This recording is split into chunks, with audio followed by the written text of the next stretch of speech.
안녕하세요. 닥터맘의 자폐사이언스 유기산 재해석 세 번째 시간입니다. 오늘은 유기산 검사를 다시 해석하며 산화 스트레스와 해독의 역설에 대해 이야기 나누겠습니다. 해독 치료에는 임상적인 역설이 존재합니다. 기대와 현실이 다른 경우가 많기 때문입니다. 우리는 글루타치온이나 킬레이션 치료 후 아이의 예민도가 줄고 수면이 개선될 것이라고 기대하지만 실제로는 예민도가 급증하거나 수면 장애, 심지어 퇴행 현상까지 나타나는 경우가 있습니다. 흔히 독소 배출에 따른 명현 반응이라고 생각하지만 실제로는 생화학적 회로가 붕괴되고 뇌세포 독성이 증가하는 위험한 상황일 수 있습니다. 산화 스트레스, 즉 활성산소 ROS는 과연 우리가 무조건 제거해야 할 대상일까요? 아니면 우리 몸이 보내는 중요한 신호일까요?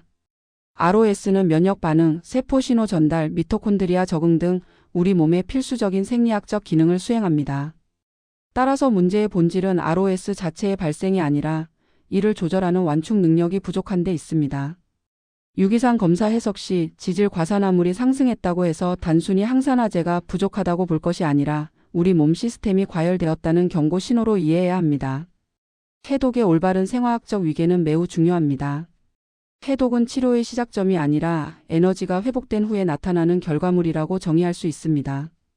우리는 해독 치료를 종종 이렇게 오해합니다. 우선 해독부터 해서 깨끗하게 비우자, 그 다음에 좋은 걸 채우자. 하지만 실제 우리 몸의 생화학적 순서는 정반대입니다. 정상적인 해독의 순서는 먼저 미토콘드리아의 전자 전달계가 안정되어 기능이 회복되어야 합니다. 그 다음 ATP를 충분히 확보하여 고에너지 작업을 준비하고 이를 바탕으로 글루타치온을 합성해야 합니다. 이 모든 과정이 순조롭게 진행될 때 비로소 독소들을 안전하게 몸 밖으로 배출하는 2단계 해독 과정이 이루어질 수 있습니다. 즉 해독은 에너지가 충분히 회복되었을 때 나타나는 결과물이지 치료의 시작점이 될 수 없습니다. 간 해독은 크게 2단계로 나뉩니다. 1단계는 독소를 중간 대사체로 변환하는 과정으로 비교적 적은 에너지가 소모됩니다.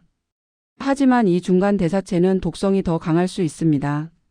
2단계는 이 독성 중간 대사체를 수용성으로 변환하여 몸 밖으로 배출하는 과정입니다. 이 2단계 해독에는 막대한 양의 ATP와 함께 글루타치온과 같은 부재료가 필수적으로 필요합니다. 만약 전자 전달계 기능 저하로 ATP가 부족한 상황에서 강제적으로 해독제를 투여하면 어떻게 될까요? 1단계 해독은 진행되지만 에너지가 많이 필요한 2단계 해독이 제대로 작동하지 못하게 됩니다. 결과적으로 독성 중간 대사체가 몸속에 쌓이게 됩니다. 이 중간 대사체는 원래 독소보다 수십 배 강한 독성을 가지므로 뇌세포에 치명적인 손상을 입히고 아이의 증상을 급격히 악화시킬 수 있습니다. 유기산 검사상에서 나타나는 위험 신호들을 살펴보겠습니다. 파이로글루타메이트 수치가 높다면 글루타치온이 고갈되고 회로가 과부하 상태임을 의미합니다. 알파케토글루타레이트가 높다면 미토콘드리아 대사가 정체되어 있음을 보여줍니다. 그리고 키놀리네이트 수치가 높을 경우 직접적인 신경 독성이 발생하고 있다는 강력한 신호입니다. 이러한 지표들은 단순히 독소가 배출되는 중이 아니라 아이의 몸 내부가 독성 물질에 노출되어 피폭되고 있다는 임상적인 해석을 가능하게 합니다. 글루타치온은 자폐나 대사 질환에서 만능 해독제처럼 쓰입니다. 하지만 여기서 간과하기 쉬운 사실이 있습니다. 글루타치온 합성 자체가 엄청난 고에너지 작업입니다. 글루타메이트, 글리신, 시스테인세 아미노산이 2분자의 ATP를 소모하여 글루타치온 1분자를 합성합니다. 만약 ATP가 부족하면 글루타치온 합성은 실패하고 전구체들이 글루타메이트 풀로 유입됩니다. 결과적으로 해독은 안 되고 오히려 NMDA 수용체를 과도하게 자극하여 아이의 과잉 행동을 유발할 수 있습니다. 부모님들이 해독제 먹였는데 애가 방방 뛰어요. 라고 하는 이유입니다. 해독을 집에 비유하여 설명해 보겠습니다. 해독은 집안 대청소와 같습니다. 이때 독소는 먼지에 비유할 수 있고 글루타치온과 같은 보충제는 청소 도구에 해당합니다. 그리고 ATP는 청소부 즉 일꾼의 역할을 합니다. 중요한 교훈은 도구보다 일꾼인 청소부의 체력 회복 즉 에너지를 공급하는 것이 우선이라는 점입니다. 굶주린 일꾼에게 무리하게 많은 일을 시키면 파업이 발생하고 오히려 오염이 더 심해질 수 있습니다. 우리 몸의 해독도 마찬가지입니다. 아이가 해독제, 글루타치온, 킬레이션으로 힘들어할 경우 즉시 중단하면 며칠 내에 증상이 호전되는 현상을 볼 수 있습니다. 이는 단순히 독소를 덮어두는 것이 아니라 에너지 회로에 휴식을 주어 과부하를 해소하고 뇌가 생화학적 호흡을 되찾는 과정으로 해석할 수 있습니다. 따라서 아이가 힘들어한다면 해독제를 즉시 중단하고 에너지 대사 상태를 점검하는 것이 중요합니다. 안전한 해독을 위해서는 4가지 질문에 먼저 답해야 합니다.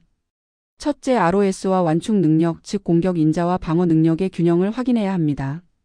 둘째, 1단계와 2단계 해독의 처리 속도가 일치하는지, 즉 균형이 맞는지 점검해야 합니다.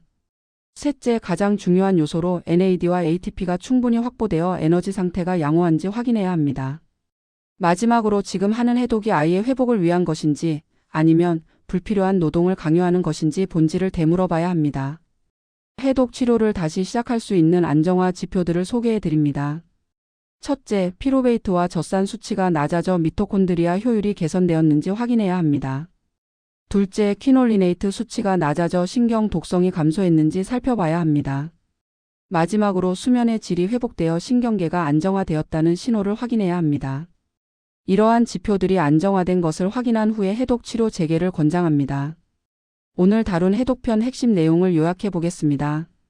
첫째, 산화 스트레스는 제거 대상이 아닌 우리 몸이 보내는 중요한 경고 신호입니다. 둘째, 해독은 잉여 에너지가 충분할 때 자연스럽게 일어나는 결과입니다. 셋째, 에너지가 부족한 상태에서의 해독은 오히려 독성 중간체를 축적시켜 위험합니다. 넷째, 글루타치온 합성은 ATP를 많이 소모하며 ATP가 부족할 경우 흥분을 유발할 수 있습니다. 마지막으로 해독 과정에서 부작용이 발생할 경우 중단하는 것은 포기가 아니라 필수적인 치료 과정이라는 지혜를 가져야 합니다. 이제 에너지 회복과 신경 안정 그리고 해독의 적절한 타이밍 확보까지 완료했습니다. 하지만 아직 남은 과제가 있습니다. 바로 영양 흡수와 대사의 시작점인 장내 환경을 관리하는 것입니다. 다음 시간에는 유기산 검사 다시 보기 5번째 순서로 장내 미생물과 대사 불균형에 대해 알아보는 시간을 갖겠습니다. 감사합니다.